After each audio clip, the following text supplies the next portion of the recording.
watu wengine waliponywa magonjwa, kuna watu wengine walishuhudiwa wakaahidiwa ahadi njema za Mungu kwa habari ya vitu ambavyo Mungu atafanya kama tutamsikiliza. Haleluya.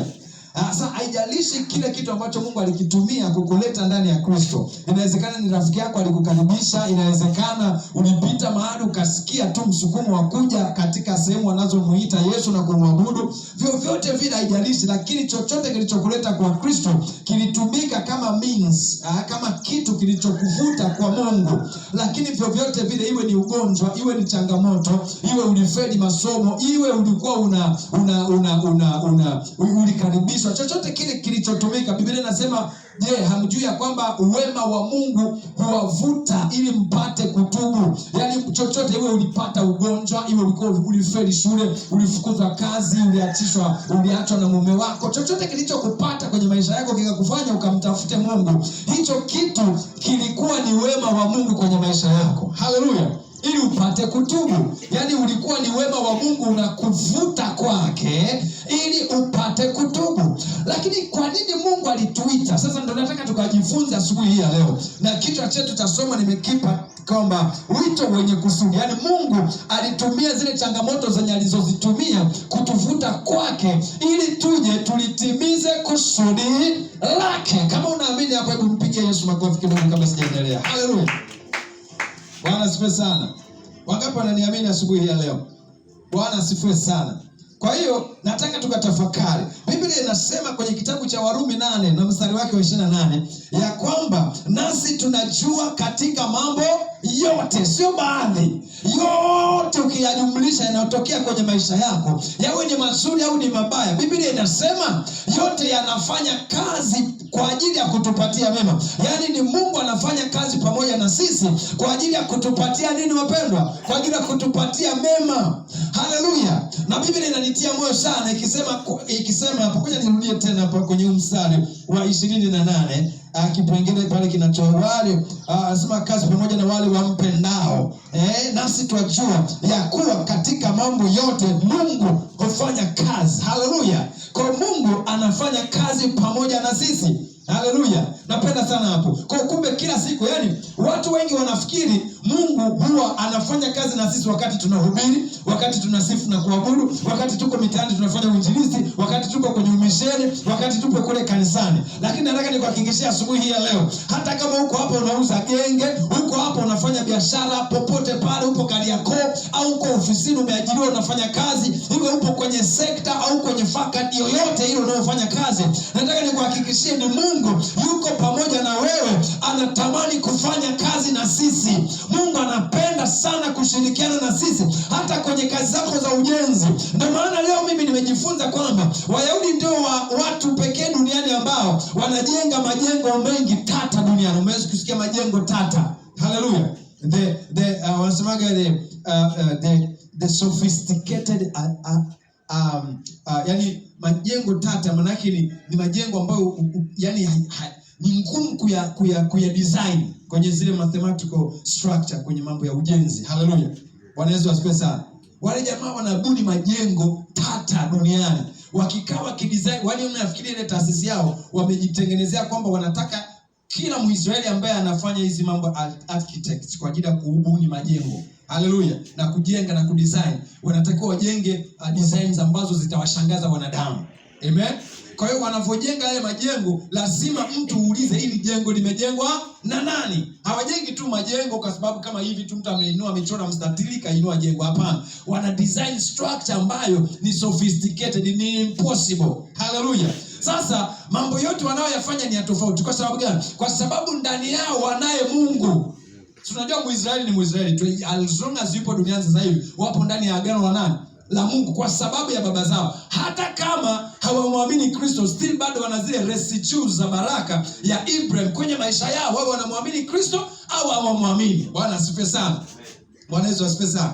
Kwa hiyo sasa Mungu anafanya kazi pamoja na kila mmoja wetu. Hata kama unauza genge, hata kama unafanya usafi kanisani, unafanya usafi kwenye majengo ya watu, Mungu yuko anatamani kufanya kazi na wewe ili upate mema, ili ufanye vitu vilivyo bora. Haleluya.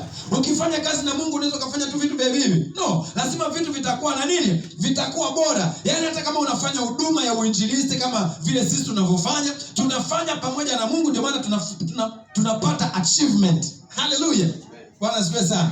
Kwa hiyo Biblia inasema ya kwamba Mungu huwa anafanya kazi pamoja na wale wanaompenda, sio wale anaowapenda. Anafanya kazi pamoja na wale wampendao katika kuwapatia mema. Yaani vyovyote vile kazi Mungu atakayofanya na wewe, atahakikisha ya kwamba unapata mema. Haleluya. Bwana Yesu asifiwe sana. Sasa kipengele kile kinachofuatia pale, anasema katika kuwapatia mema, yaani wale walioitwa kwa kusudi lake. Kwa kumbe Mungu anafanya kazi pamoja na sisi kwenye hizo shughuli zetu za kila siku, lakini nyuma yake ana kusudi na maisha yetu. Ni kweli unaweza kama unafanya kazi kwenye kampuni, anakusaidia kule. Unajua kwa nini Mungu anataka sehemu ya 10 kwenye kila shughuli zetu tunazozipata sisi watu tuliokoka? Ni kwa sababu haufanyi kazi peke yako. Si unajua Ibrahim alimtolea Mungu ile sehemu ya 10 ya yale zile nyara alizozipata kutoka kwenda kuwapiga wale wafalme 5 waovu, wakiongozwa na ule mfalme wa wapi? Anaitwa Kedorlaoma. Haleluya. Ndio alikuwa kiongozi wa yale majeshi 5 yaliyomteka Lutu mpwa wake. Bwana asifiwe sana. Kwa alienda kuwapiga na kikosi cha wanajeshi wangapi? Alienda na vijana 400 tu. Akapiga majeshi 5. Yaani mataifa 5 yaliungana, yakaenda yakapiga Sodoma, akapiga baadhi ya nchi zingine pale kwenye kitabu cha Mwanzo, alafu baadaye wakamteka na Lutu, kwa sababu Lutu alikuwa wapi? Alikuwa Sodoma na Gomora, naye alikuwa anaishi kule Sodoma Lutu. Kwa alipopata taarifa ndugu yake ametekwa, akaamua kuchukua vijana 400 akapiga mataifa 5. Sasa Ibrahim alijua kabisa inawezekanaje kikosi cha wanajeshi 400 kikapiga mataifa yaliyoungana 5 tulicho, yani nimehesabu pale kwenye kitabu cha Mwanzo 5. Bwana Yesu asifiwe sana. It is impossible. Biblia akasema hapa sio kwa sababu ya uwezo wetu, sio kwa sababu ya akili zetu, sio kwa sababu sisi ni military strategies, sio kwa sababu tuna uwezo wao wote, bali ni Mungu aliyekuwa pamoja na sisi, ndiye aliyetupa kushinda dhidi ya adui zetu katika jina la Yesu. Haleluya. Kwa hiyo akasema zile nyara zote ambazo tulizipata jeshini, kwa sababu zamani jeshi likipigwa likiangamizwa, kila kitu alichokuwa nacho, iwe ni farasi, iwe ni ng'ombe, iwe ni kondoo, walikuwa wanabebaga mavyakula au dhahabu, fedha, mali, kwa sababu na wao wenyewe wakipiga mataifa mengine wanachukua nyara.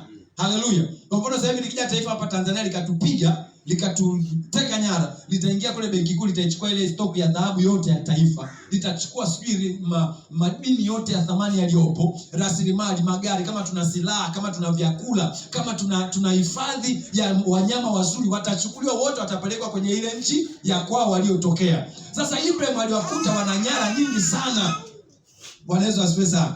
Sasa aliporudi na zile mfalme wa Sodoma akakutana naye, akamwambia kwa habari ya vijana na nini, nipatie tu vijana wangu, alafu hizo mali baki nazo. Ibrahim akamwambia hapana. Bwana Yesu asifiwe sana. Sitachukua mali zako. Mali zenu zina uovu wa kila namna. Akamrudishia mali zake na vijana wake, isipokuwa chakula tu walichokula wale vijana 400. Nataka nikufundishe kitu kikubwa. Sasa Biblia inasema zile nyara zingine zote ambazo Ibrahim alipata, alitoa hapo sehemu ya 10 akampa kuhani mkuu wa Salemu wa kipindi hicho, anaitwa Melkizedek. Maana yake alitambua ya kwamba si kwa sababu ya uwezo wangu, alijua ni Mungu alikuwa pamoja na mimi kule wapi? Kule vitani. Haleluya. Kwa hiyo wewe unaweza kuwa unafanya usafi kwenye kampuni, au inawezekana unashona nguo, au inawezekana unauza genge, au inawezekana chochote kile unachokifanya kwa ajili ya kujipatia kipato. Ukianza kumwambia Mungu, ninaomba ufanye kazi pamoja na mimi kwenye hili, utapata faida, utapata wateja. Sasa katika kile unachokipata, yani usilikuwa na mtaji wa $100,000. Sawa? Sasa faida ya $100,000 ukishaizungusha ile kaisha ikifanya return. Sasa ile faida unayoipata ndio unaitolea zaka. Unampa nani? Mungu, kwa sababu unamwambia Mungu, ninakushukuru kwa sababu mimi sikuwa nafanya kazi peke yangu. Ukila zaka, maana yake unasema mimi ninapambana mwenyewe, ninatumia akili zangu, nina uwezo wangu, ndio kwa sababu ya maarifa yangu. Afu hiyo ni blasphemy. Maana yake unamkufuru Mungu. Bwana Yesu asifiwe sana. Ndio maana tunatoa zaka. Zaka ni kumwambia Mungu asante, kwa sababu sio mimi niliyekuwa napigana, ni wewe ulikuwa unafanya nini? Unapigana. Kwa hiyo zaka ni sort of ya kumwambia Mungu, ninatambua uwepo wako kwenye maisha yangu. Ukila zaka, maana yake unatambua hakuna Mungu anayekusaidia kwenye maisha yako. Ndio maana usiache kutoa zaka. Kama unanielewa, mpigie Yesu makofi asubuhi ya leo. Kwa hiyo sasa Biblia inasema hizo mambo zote sasa, zote tunazozifanya zinatakiwa katika sehemu ya kila tunachokifanya kije kilitimize kusudi la nani? La Mungu. Ndio maana anasema wale walioitwa kwa kusudi lake. Kwa hiyo Bwana anafanya kazi pamoja na sisi ili kulitimiza kusudi lake. Faida zozote utakazozipata, sehemu yake inatakiwa ije itimize kusudi lake katika maisha yako alilokuitia. Bwana asifiwe sana. Kwa hiyo pamoja na kwamba una familia, unalipa kodi, unajenga, una kiwanja, una maono ya kuwa na gari, una maono ya kusoma, una maono ya kuanzisha shule, una maono ya kuanzisha mradi au project chochote, unakusanya pesa, lakini katika hayo pia unatakiwa ukumbuke naye Mungu ana nini? Ana maono ambayo anataka kuyatimiza kupitia kufanya kwake kazi na wewe. Haleluya.